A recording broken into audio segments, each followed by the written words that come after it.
Oremos. Bom Pai, obrigado por mais essa oportunidade de o Senhor nos proporcionar estarmos reunidos aqui para cultuarmos a Ti. Que o Senhor possa estar abençoando a este culto, que possa chegar com um cheiro suave na Sua presença. Esteja abençoando ao irmão Hugo, que irá trazer a mensagem hoje. Esteja abençoando a ele na sua dicção, na sua fala, que ele possa lembrar tudo conforme vem estudado ao teu lado. Que o Senhor esteja preparando os nossos corações para receber a exortação da sua palavra, Pai. Também abençoe a esses pequeninos, esteja preparando os seus corações para também receber a exortação da sua palavra, trazida os estudos trazidos pelos seus professores, Pai. Tudo isso eu lhe peço e lhe agradeço. Em nome do seu amado Filho Jesus Cristo. Amém.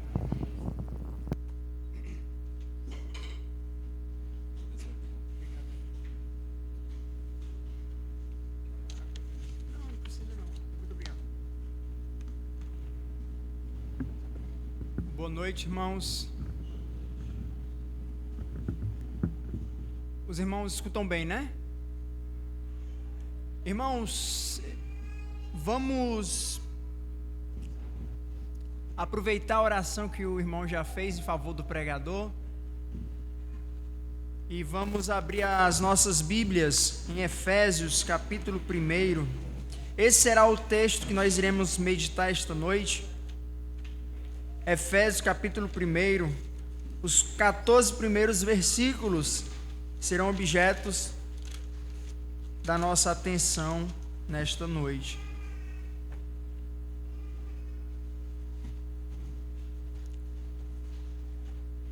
Amém?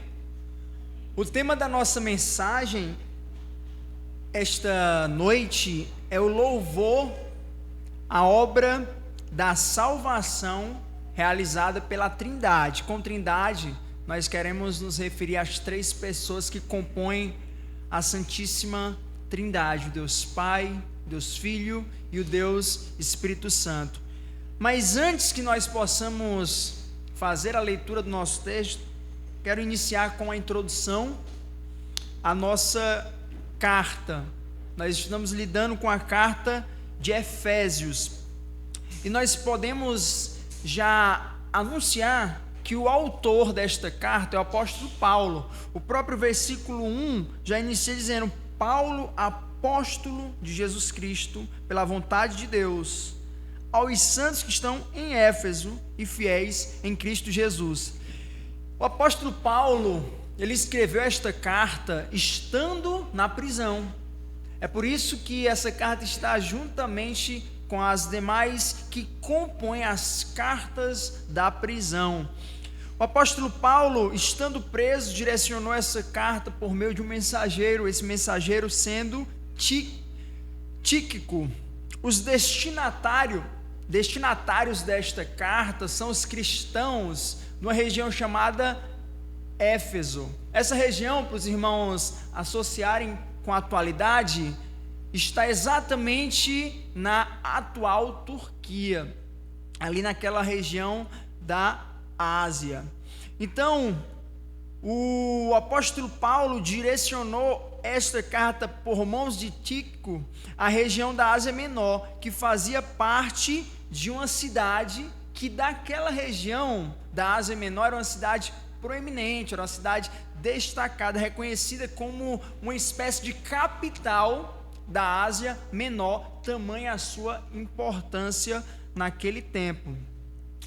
Irmãos, depois que o apóstolo Paulo passou por aquela região, cumprindo o seu ministério de pregação e de ensino, pessoas se converteram, pessoas vieram a Cristo crendo em tal palavra, e as igrejas foram então sendo formadas a partir das sementes ali lançadas pelo apóstolo em suas viagens. No passado, esses cristãos que compõem aqui a igreja de Éfeso eram pessoas envolvidas com o paganismo, com o misticismo, com a astrologia. E é bonito contemplar que agora, de acordo com o versículo 1, esses irmãos são descritos como fiéis em Cristo Jesus. E prosseguindo, nós observamos que o apóstolo Paulo, nesta carta de Éfeso, que de todas as cartas escritas por Paulo, são 12 cartas escritas pelo apóstolo Paulo, Éfeso é dito pelos estudiosos, as pessoas que se voltaram minuciosamente para estudar com profundidade, é dito que de todas as cartas, Éfeso contempla quase todas as doutrinas. De tamanha importância é a carta de Éfeso, e a carta de Éfeso, ela fala conosco hoje, especialmente porque o apóstolo Paulo, ao escrevê-la, ele estava tendo por intenção lançar ao seu público recém-convertido o alicerce da fé cristã. O apóstolo Paulo tinha por intenção que esses cristãos que outrora haviam sido envolvidos com misticismo, paganismo, astrologia, agora pudessem conhecer os fundamentos da sua própria salvação. E é com essa intenção que nós iremos lidar em breve com o nosso texto em pauta para esta noite. Gostaria ainda de dizer que nós, seres humanos, somos pessoas que ficam boquiabertos diante de grandes obras, da beleza, seja no campo da arquitetura, seja no campo da música. Nós somos pessoas essencialmente sensíveis ao belo.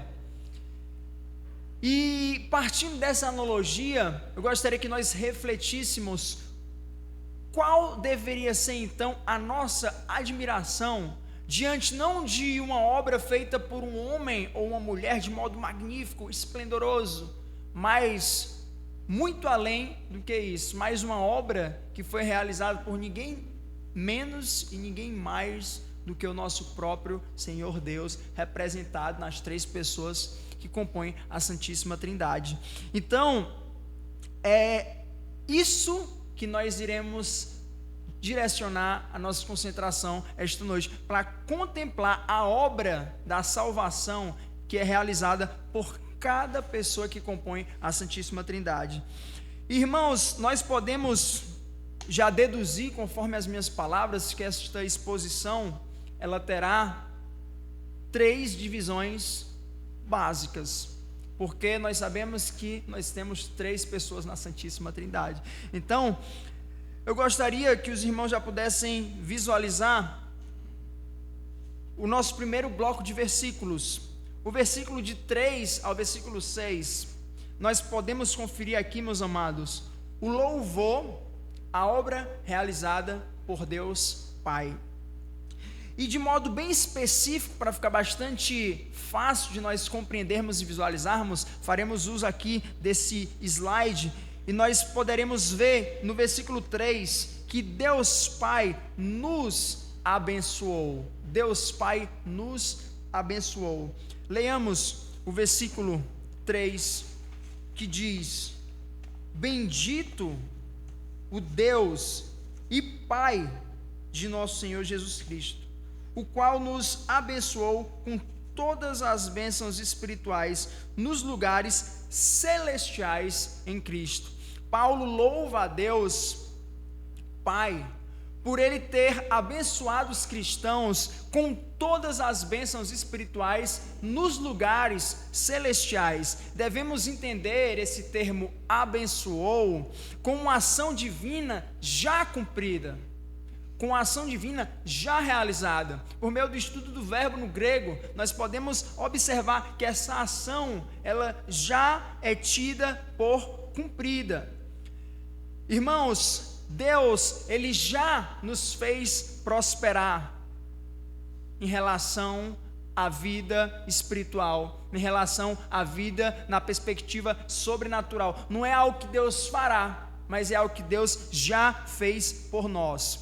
O apóstolo Paulo, ele prossegue, ele diz que os cristãos prosperarão em todas as bênçãos espirituais nos lugares celestiais em Cristo. É necessário que nós pontuemos bem esta promessa, essa certeza que aqui nos é revelada, que Deus ele já nos fez desfrutar de bênçãos espirituais nos lugares celestiais em Cristo. Então, enquanto hoje nós estamos diante de uma teologia da prosperidade, onde tem tantos pregadores que mais são coaches do que outra coisa, anunciando tantos bens terrestres, tantas maravilhas da perspectiva do céu aqui para baixo, Deus ele revela para nós que algo muito mais precioso é o que Ele já cumpriu em nosso favor, nos abençoando com bênçãos espirituais, que o ladrão não roubará,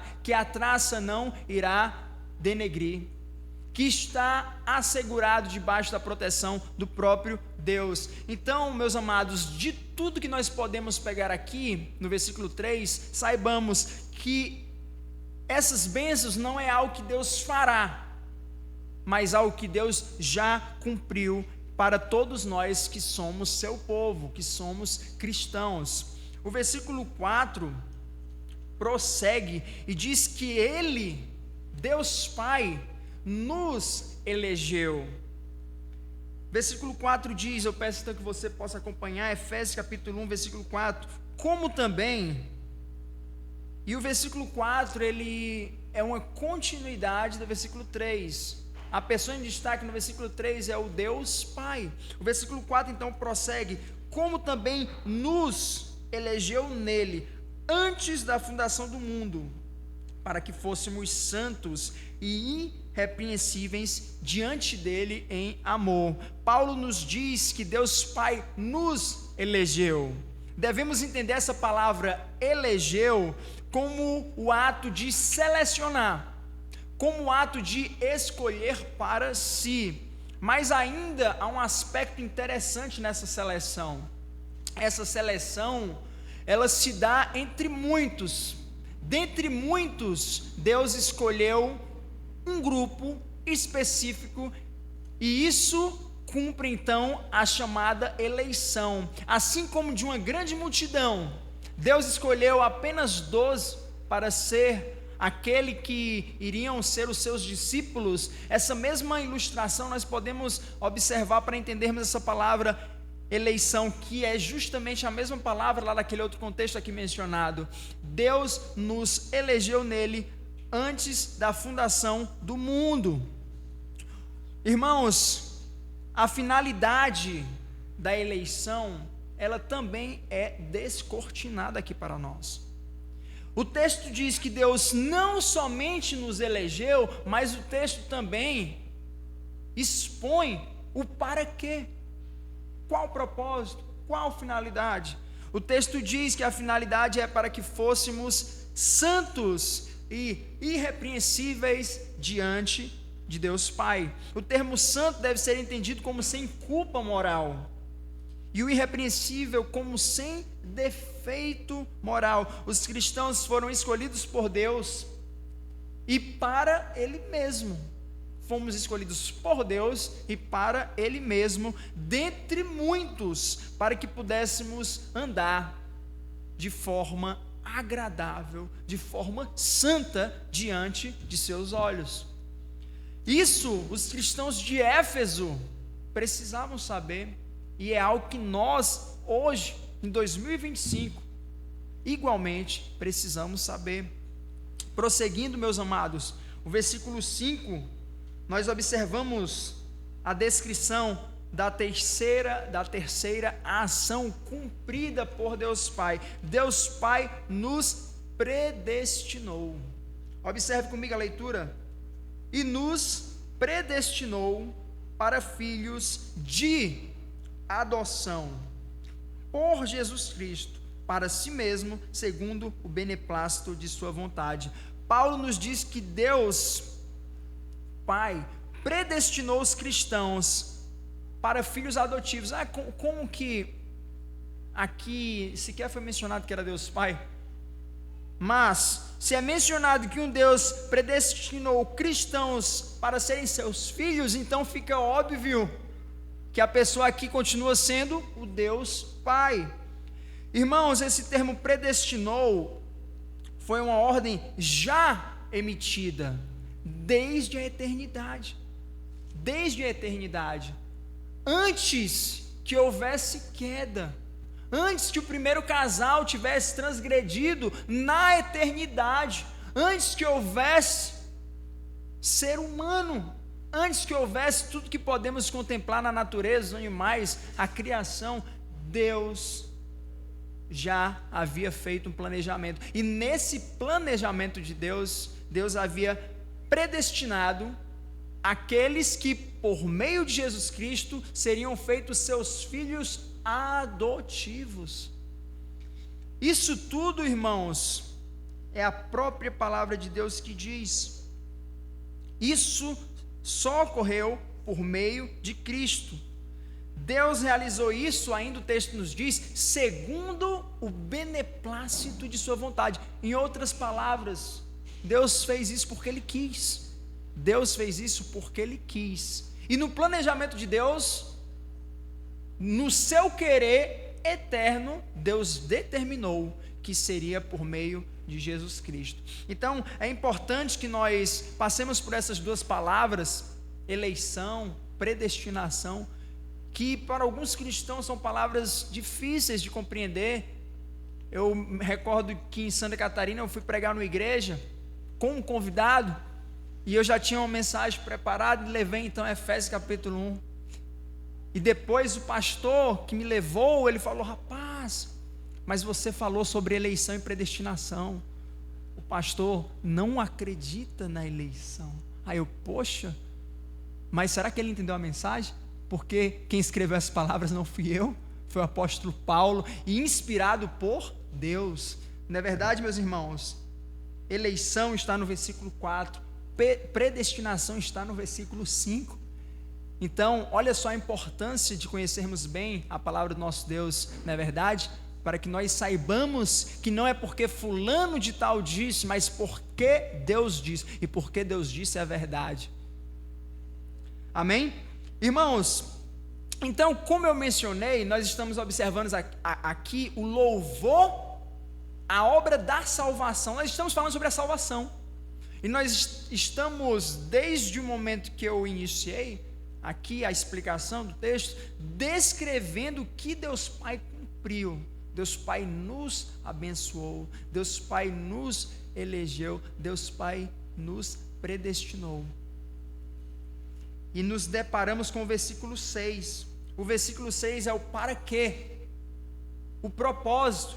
Versículo 6 diz: para louvor da glória de sua graça. Para louvor da glória de sua graça. Meus irmãos, esse é o momento dos aplausos. Após o ato de Deus Pai, segue-se os aplausos, e os aplausos estão aqui, para o louvor da glória de sua graça. Devemos entender essas palavras como uma aprovação que segue a descrição amável da maravilhosa bondade de Deus, em cumprir isso em nossa salvação, não somente na salvação dos cristãos de Éfeso, mas ainda na minha salvação, na sua salvação. Irmãos, tendo dito isso, podemos entrar na nossa primeira aplicação. Agora eu quero aplicar essas palavras para você que me escuta, para nós aqui em 2025, nessa data do dia 23 de fevereiro, nessa noite tão especial. Irmãos, nós não somos obra do acaso, entenda bem isso. Você, nem eu, nenhum de nós é obra do acaso. Nós somos cristãos hoje porque um dia, na eternidade, Deus Pai nos elegeu para que fôssemos seus filhos adotivos. Como filhos adotivos, é da vontade de Deus Pai que andemos em santidade, isto é, afastando-se de corrupções, de pecados, daquilo que desagrada ao nosso Deus. Irmãos, ao passarmos pela faculdade, ou talvez nem precise pela faculdade, porque a gente tem uma cultura por meio do cinema, por meio da literatura, nós nos deparamos com dois grandes enganos dos tempos modernos. O primeiro engano é o existencialismo. É a crença de que a vida é sem sentido. Jean-Paul Sartre disse certa vez que a vida é como uma bolha de ar na imensidão do mar. Uma hora essa bolha se estoura e assim a sua jornada, a minha jornada é encerrada. Então a vida é sem sentido. E essa concepção de que a vida é sem sentido é tão perigosa que se reflete nas ações. Jean-Paul Sartre, com sua esposa Simone de Beauvoir, foram pessoas extremamente promíscuas. Simone de Beauvoir, para quem nunca ouviu, é aquela representante do feminismo. E esse casal destruiu muitas vidas. Por quê? Como diz a máxima lá de Dostoiévski, se Deus não existe, tudo é possível. Mas, irmãos, o que a palavra de Deus nos diz? Deus existe. Existe um Deus Pai que nos salvou, que nos elegeu, que nos predestinou. Portanto, você e eu, meu irmão, minha irmã, não somos obra do acaso. Esse foi o primeiro equívoco, existencialismo. Existe um outro equívoco chamado dadaísmo. Dadaísmo é a concepção de que Deus criou a humanidade. Deus criou os homens, assim como um inventor que dá a partida no relógio, e o relógio começa a funcionar, e assim segue o baile, como se diz aí afora. O dadaísmo é a concepção de um Deus distante, um Deus que está sentado no seu trono, só contemplando o filme da vida humana. Um Deus distante, um Deus que não interfere, um Deus que não se envolve. É outro engano, meus amados. E é facilmente combatido com todo aquele que lê a Bíblia. João 3,16, o coração da Bíblia, né? Porque Deus amou ao mundo de tal maneira que deu o seu Filho unigênito, para que todo aquele que nele crê não pereça, mas tenha a vida eterna. Romanos 5,8, mas Deus prova o seu amor para conosco, em que, estando nós em nossos pecados e delitos, entregou Jesus Cristo para morrer por nós. Essa é a prova do amor de Deus. Irmãos, aí eu pergunto, de acordo com Romanos 5,8, João 3,16, Efésios, versículo 3, 4, 5, 6, isso reflete um Deus distante, um Deus alheio, um Deus que não se importa? Não reflete. Existencialismo, dadaísmo é engano. E assim como aqueles cristãos recém-convertidos precisavam saber dessas bases, você precisa saber, eu preciso saber. Ah, mas eu já sei. Pois vamos relembrar de tudo isso que Deus Pai cumpriu na minha salvação e na sua. Irmãos, a partir do versículo 6, versículo do 6 até o 12, a continuidade do versículo 6 até o 12, veremos agora o louvor à obra realizada não mais por Deus Pai, agora pelo Deus Filho. Versículo 6, a continuidade do versículo 6 até o versículo 8, nos diz que o Deus Filho nos redimiu. O nosso foco agora estará no Deus Filho. Deus Filho nos redimiu. Leia comigo, por gentileza, o 6 até o 8. Pela qual nos fez agradáveis assim no amado. Versículo 7, em quem temos a redenção. Agora já está se referindo ao amado do versículo anterior. Em quem temos a redenção? Pelo seu sangue. Sabemos que quem morreu na cruz foi Jesus Cristo, então não poderia ser Deus Pai, é o Deus Filho. Pelo seu sangue, a remissão das ofensas, segundo as riquezas da sua graça. Versículo 8, que ele fez abundar para conosco em toda a sabedoria e prudência, descobrindo-nos o mistério da sua... Já estou lendo 9, era só até o 8. Irmãos, Irmãos, o modo dos cristãos se tornarem agradáveis a Deus é por meio de Cristo. É unicamente por meio do que Cristo cumpriu por nós. Paulo declara que por meio do Deus Filho, os cristãos, eles alcançam a redenção. O significado de redenção é uma libertação efetuada pelo pagamento de um resgate. Uma libertação efetuada sob o pagamento de um resgate. Paulo nos informa que o pagamento desse resgate foi o próprio sangue de Cristo. Por meio do sangue de Cristo, os predestinados que haviam sido mencionados lá no versículo anterior, são feitos filhos adotivos. É por meio disso que eles alcançam a remissão de suas ofensas diante de Deus. A palavra remissão deve ser entendida como um perdão. Remissão é um perdão, mas é um perdão diferente do nosso perdão humano. O perdão de Deus aqui, retratado nesta palavra remissão, é aquele perdão onde o que recebeu a ofensa, ele perdoa o ofendido e já não lembra mais da ofensa. Nós não somos assim. Nós não somos como Deus. Nós muitas vezes, nossos relacionamentos interpessoais, nós falhamos ou recebemos a falha de alguém. Nós perdoamos e somos perdoados, mas aquilo, a gente tende, pelo pecado que nós habita, a trazer à memória algo que já havia sido resolvido. Com Deus é diferente. A remissão que Deus nos oferece é o perdão onde a ofensa praticada ela é apagada da memória como se nunca tivesse existido. É isso que Deus faz na tua vida e na minha, meu irmão.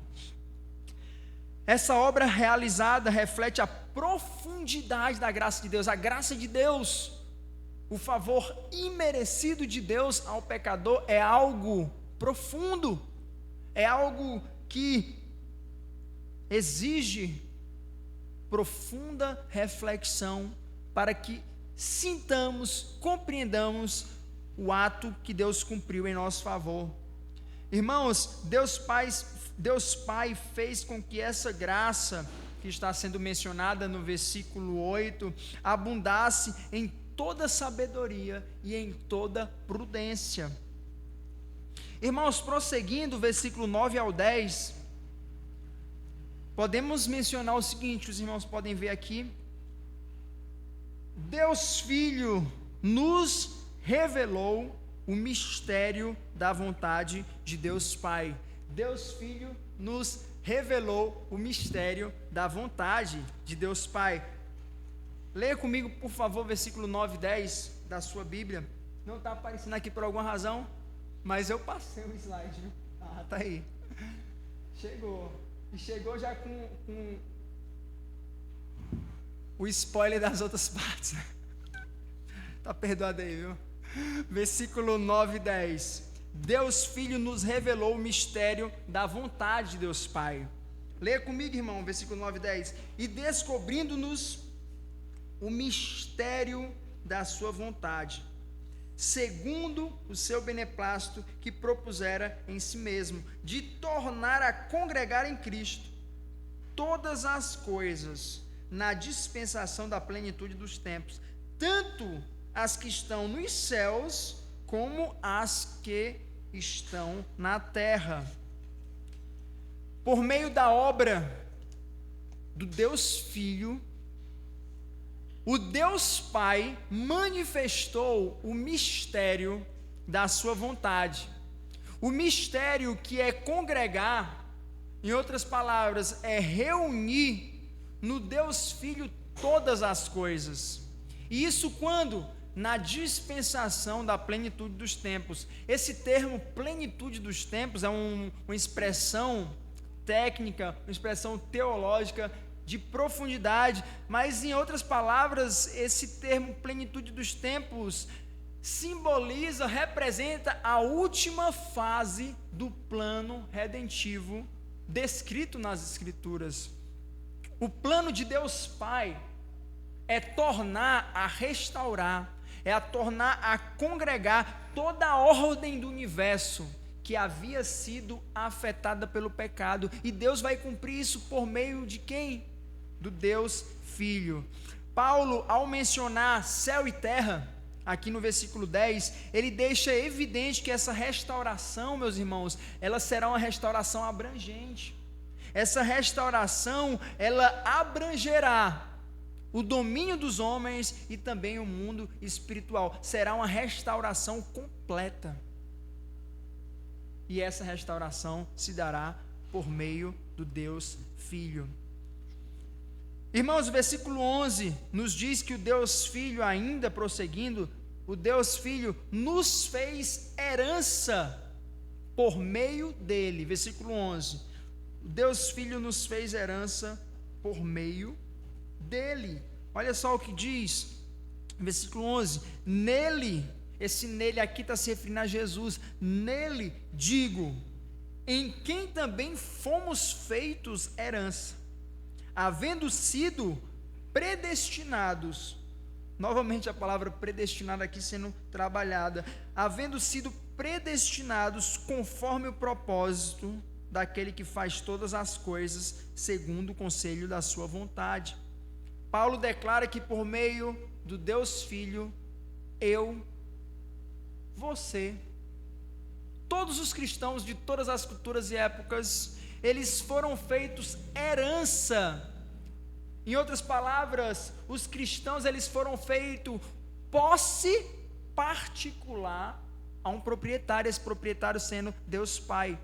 Isso novamente se deu, é interessante como isso vem sendo trabalhado. Observe a finalização do versículo 11: conforme o propósito daquele que faz todas as coisas segundo o conselho da sua vontade. Anteriormente tinha sido segundo o beneplácito de sua vontade.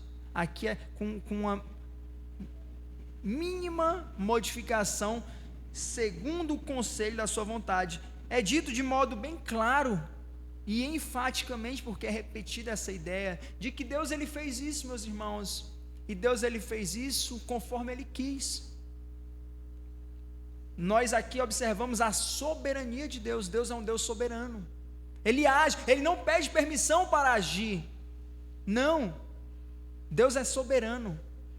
Ele faz tudo com ordem, com prudência, com sabedoria, como vem sendo trabalhado, mas ele faz.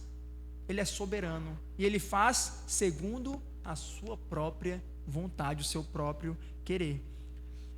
Irmãos, novamente, para que Deus faz? Contemplemos essa exposição como o anúncio de uma obra artística, sendo o artista o próprio Deus Pai, o Deus Filho e o Deus Espírito Santo. E agora nós iremos nos deparar novamente com um refrão que vem sendo repetido. Observe o versículo 12, o propósito dele. Qual foi o propósito do Deus Filho ao cumprir o que nós acabamos de visualizar, do versículo 9 ao 12, do versículo 8 ao 12, melhor dizendo, não, do 6. O propósito, meus irmãos, foi o louvor de sua glória. Observe o versículo 12. Com o fim, com a finalidade, com o fim de sermos para louvor da sua glória, nós, o que primeiro esperamos em Cristo. Irmãos, o que Deus Pai havia feito foi para o louvor de sua própria glória. Aí nós nos deparamos agora com o Deus Filho. O que Deus Filho cumpriu foi para te salvar? Foi. Foi para que você e eu fôssemos filhos adotivos a Deus Pai? Sim. Então foi por você? Não. Não foi por você. Foi para Ele mesmo. Foi para a sua própria glória.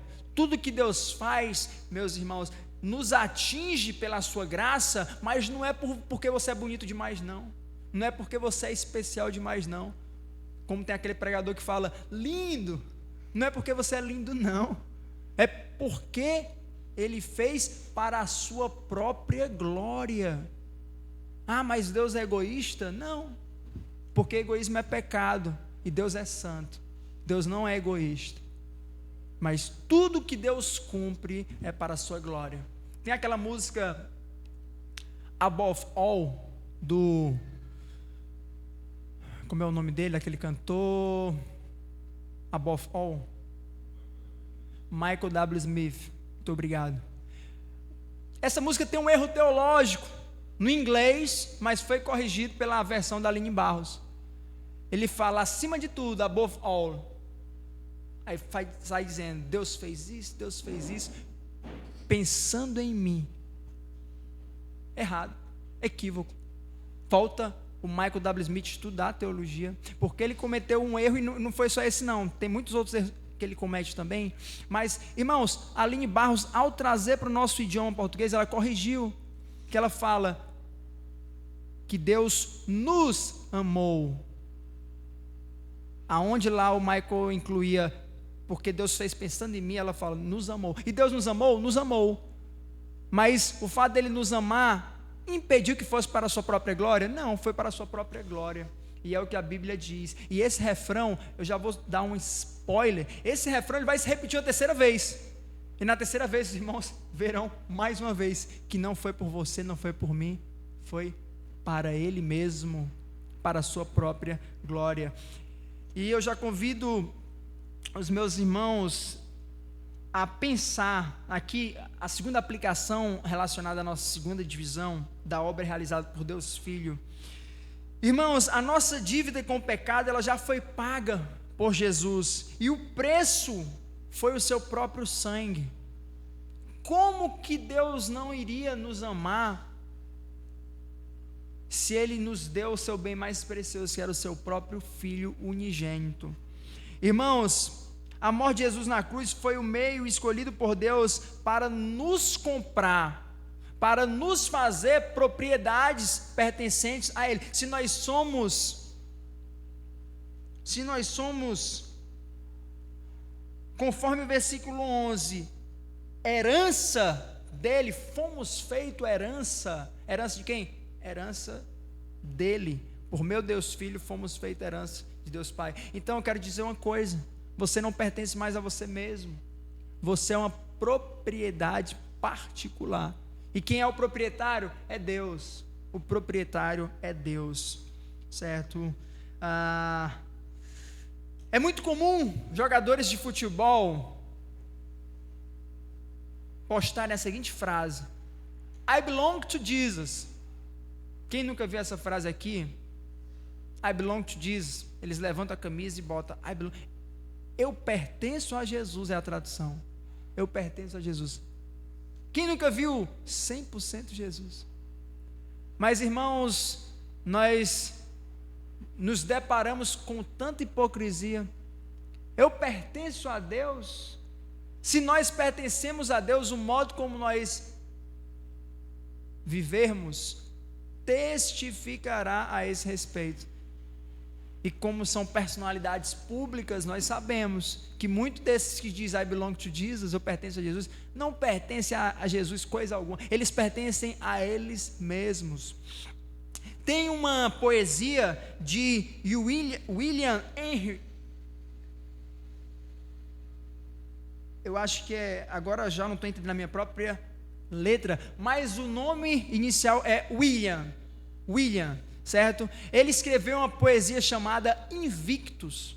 Essa poesia eu já vi em filmes, eu já vi em seriados, e a poesia diz o seguinte: eu sou, só um trechinho, e é justamente esse trechinho que aparece em filmes e seriados, certo? E diz o seguinte: eu sou o mestre do meu destino, eu sou o comandante da minha alma. É a poesia Invictus de William Henry, eu acho que é Henry aqui, mas observe novamente: eu sou o mestre do meu destino, eu sou o comandante da minha alma. Será que alguém que entendeu o que é salvação, que foi salvo, que é um cristão, poderá anunciar tamanho absurdo? De forma alguma. De forma alguma. Nós sabemos quem é o capitão de nossa alma. Nós sabemos quem é o mestre do nosso destino.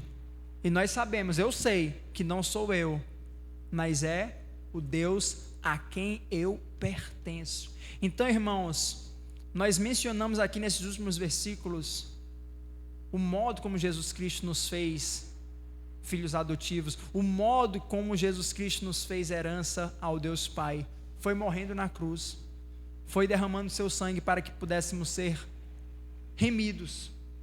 Irmãos, você não pertence mais a você mesmo, eu não pertenço mais a mim. Então, não façamos aquilo que agrada a nós, mas aquilo que agrada ao nosso Senhor, porque novamente, nós não pertencemos a nós mesmos. Para finalizar a nossa reflexão esta noite, observemos agora os versículos 13 e 14, os dois versículos finais. Observemos o louvor à obra realizada pelo Deus Espírito. Já passamos por Deus Pai, pelo Deus Filho, e agora nós iremos dirigir a nossa atenção à terceira pessoa da Santíssima Trindade, o Deus Espírito. O versículo 13 nos diz que o Deus Espírito nos serviu como selo. Observe comigo o versículo 13: em quem também vós estáis, depois que ouvistes a palavra da verdade, o evangelho da vossa salvação, e tendo nele também crido, nele quem? No evangelho da salvação, e tendo nele também crido, fostes selados com o Espírito da promessa. Irmãos, Deus Espírito nos serviu como selo. Foi selo que eu mencionei? Agora eu já não recordo, mas se não tivesse selo, Deus Espírito, ele nos serviu como selo, certo? Novamente, em quem também vós estáis, depois que ouvistes a palavra da verdade. Olha, eu ouço a palavra da verdade. O que é essa palavra da verdade? O texto diz: o evangelho da vossa salvação, e tendo nele também crido, fostes selados com o Espírito Santo da promessa. Então, a partir daqui, a partir do versículo 13, a nossa ênfase agora está no Deus Espírito. A transição já foi feita, agora estamos falando do Deus Espírito. O Deus Espírito nos serviu como selo. Irmãos, eu sempre gosto de, quando eu estou com o versículo 13 aqui, eu fazer essa reflexão. Há muitas igrejas aí afora que estão incentivando aos fiéis que já creram em Cristo, que já ouviram, creram, foram salvos, estão sendo incentivados a fazerem campanhas para pedir que Deus mande o Espírito Santo. Não precisa disso. Não precisa. Por que não precisa? Versículo 13. É dito aqui no versículo 13 que os indivíduos, o ser humano, o homem, a mulher, quando ele ouve a palavra da verdade, que é o evangelho da salvação, e tendo reagido para o que eu estou escutando com fé, crendo, eu sou selado com o Espírito Santo.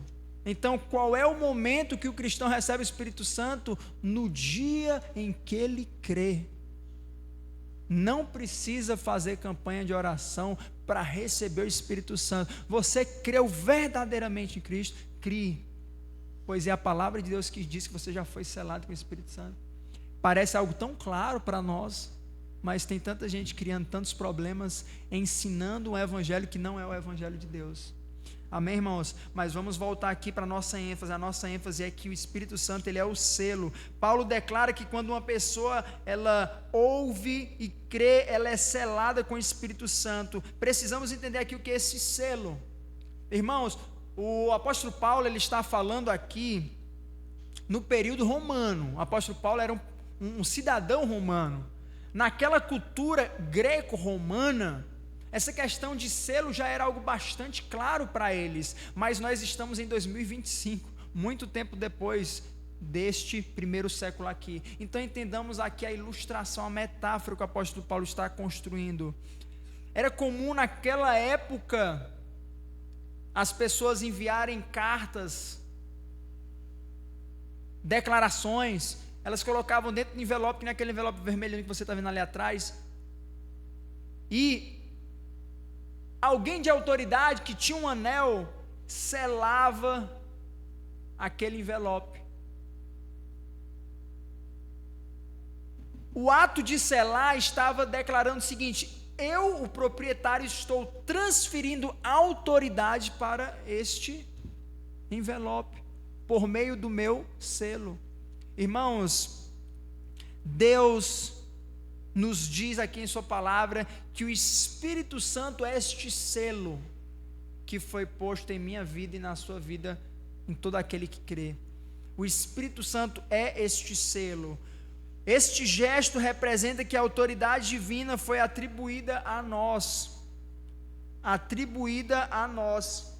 Nós já ouvimos que somos propriedades pertencentes a Deus Pai. E agora nós expandimos essa informação com mais detalhes. Nós fomos selados pelo Espírito Santo. Irmãos, o versículo 13 deve ser entendido à luz do versículo 14, que vai explicar ainda mais. Vejamos então a continuidade. Deus Espírito nos garantiu herança. Deus Filho nos garantiu herança. Versículo 14. O qual é o penhor da nossa herança, para redenção da possessão adquirida. Irmãos, Paulo prossegue, eu vou ler só até aqui a parte 14, o início. Paulo prossegue e explica que este Espírito Santo é o penhor da herança de todos aqueles que creram. O penhor é algo de valor. O que é um penhor? Um penhor é algo de valor que é entregue como uma prévia de que posteriormente haverá uma quitação. Posteriormente, a dívida total será completamente quitada. Irmãos, o Espírito Santo, além de selo, ele também é o penhor. O Espírito Santo sobre o crente representa o selo, sim, mas representa também o penhor, que aponta para uma certeza absoluta de que a redenção ela será consumada, ela será concretizada. Um pagamento de resgate referente à possessão adquirida se cumprirá, o qual é o penhor da nossa herança, o Espírito Santo, para a redenção da possessão adquirida. Nós já somos posse nas mãos de Deus Pai, mas um dia Deus Pai vai nos tomar para Ele. E qual é a certeza de que isso se cumprirá? A certeza é o Espírito Santo na minha vida e na sua. O Espírito Santo nos foi dado já como o penhor de que essa dívida será totalmente realizada, cumprida. Irmãos, versículo 14, agora eu peço que os irmãos confiram comigo aquele refrão que eu já mencionei, né, anteriormente. Observe comigo como é que finaliza o versículo 14. Após descrever aqui o que o Espírito Santo é, o Espírito Santo, no que diz respeito à minha salvação, o Espírito Santo, ele é um personagem que representa qual a importância? A importância de servir como um selo, a importância de ser o penhor da minha salvação. E dito isso, observe o final do versículo 14, para redenção da possessão adquirida. Aí prosseguindo, o segundo para agora de finalidade, para louvor da sua glória. novamente o mesmo refrão, para louvor da sua glória. Irmãos, o que Deus Espírito Santo cumpriu aqui, semelhantemente, não foi para o nosso próprio engrandecimento, mas foi para a glória e engrandecimento de seu próprio nome. Irmãos, como terceira e última aplicação, todo cristão genuinamente convertido, genuinamente transformado por Cristo, possui uma identificação que é o selo do próprio Espírito Santo, conforme a palavra aqui nos revelou. Esse selo não é qualquer coisa, não. Esse selo não é qualquer coisa, é a terceira pessoa da Santíssima Trindade, é o próprio Deus. Irmãos, vemos ainda que para não ter nenhum tipo de dúvida a respeito do que Deus revela que cumprirá em nossas vidas, e que já cumpriu, e que vai completar, concretizar, Deus nos diz ainda que o Espírito Santo, ele é o penhor da nossa salvação. Então, meus amados, nós vivemos hoje dias das redes sociais, onde as pessoas estão constantemente buscando aquilo que possa trazer uma sensação de dignidade, sensação de importância, sensação de valor. Outro dia eu vi uma imagem de uma jovem que tirou uma foto bastante arriscada. Uma praia de água transparente, onde se podia ver inúmeros tubarões logo abaixo. A jovem teve a brilhante ideia: eu vou tirar uma foto aqui, boiando, relaxadamente, com todos aqueles animais ferozes ali debaixo de mim, porque isso certamente vai viralizar na internet. As pessoas hoje, elas fazem inúmeras ações. Tem aqueles jovens, aquelas, não somente homens, mas mulheres, né, que praticamente despem a si mesmos nas redes sociais, porque elas acham que um like, uma curtida, um comentário vai trazer noção de importância para elas. Irmãos, nós que somos povo de Deus não precisamos de nada disso, nenhuma bobagem semelhante a essa aqui descrita. Por quê? Porque nós já somos pessoas seladas pelo Espírito Santo. O Espírito Santo de Deus está em nós, e a palavra de Deus que diz: fostes selados com o Espírito Santo da promessa. Vocês foram selados, fostes selados. Nós somos selados pelo Espírito Santo da promessa. Irmãos, nós já temos uma importância que Deus é quem nos dá. Não é a cultura que vai nos trazer essa sensação, mas é ler a palavra de Deus e crer na palavra de Deus. Porque se nós não lermos a palavra de Deus, não saberemos. E se não soubermos, como poderemos crer se nem soubermos? Então, a palavra de Deus nos diz: nós somos importantes para Deus, nós somos valiosos para Deus, mas acima de tudo, tudo aqui descrito foi para a própria glória de Deus, não foi porque nós somos pessoas muito especiais.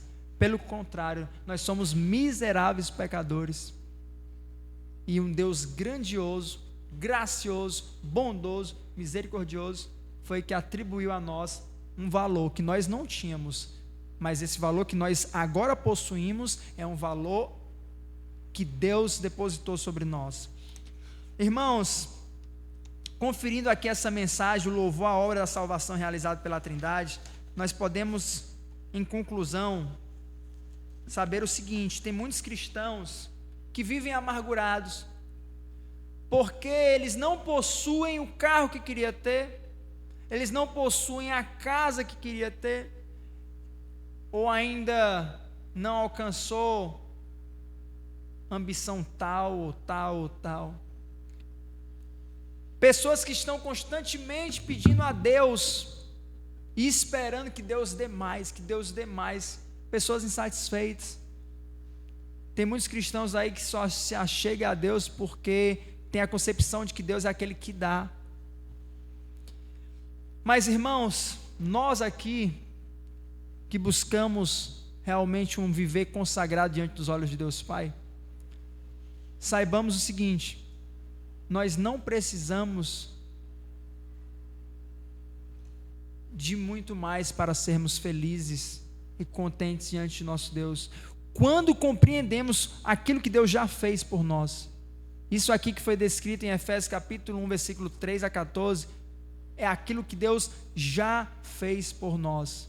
Deus já cumpriu uma maravilhosa obra de salvação na sua vida e na minha. Aquilo era algo basilar para os cristãos de Éfeso, atual Turquia hoje, e é basilar para nós também esta noite. Não vivamos buscando o melhor de Deus. Deus já nos deu o melhor, e o melhor está aqui descrito: a nossa salvação. Não havia riqueza que pudesse comprar a salvação, e nós recebemos por meio de Cristo. Sejamos gratos e vivamos em gratidão, em amor e em consagração a esse Deus tão maravilhoso que cumpriu tão grande salvação na minha vida e na sua vida também. E façamos esse Deus conhecido para aqueles que ainda não o conhecem. Amém, irmãos? Vamos ficar de pé, vamos fazer uma oração e depois eu passo a palavra para o nosso irmão. Oremos. Senhor Deus e Pai, agradeço ao Senhor por essa reflexão em Efésios capítulo 1, Senhor Deus, esses versículos onde o apóstolo Paulo, inspirado pelo Espírito Santo, escreveu cada uma destas palavras, palavras não suas, mas palavras tuas, entregues ao teu servo, para a nossa edificação e instrução.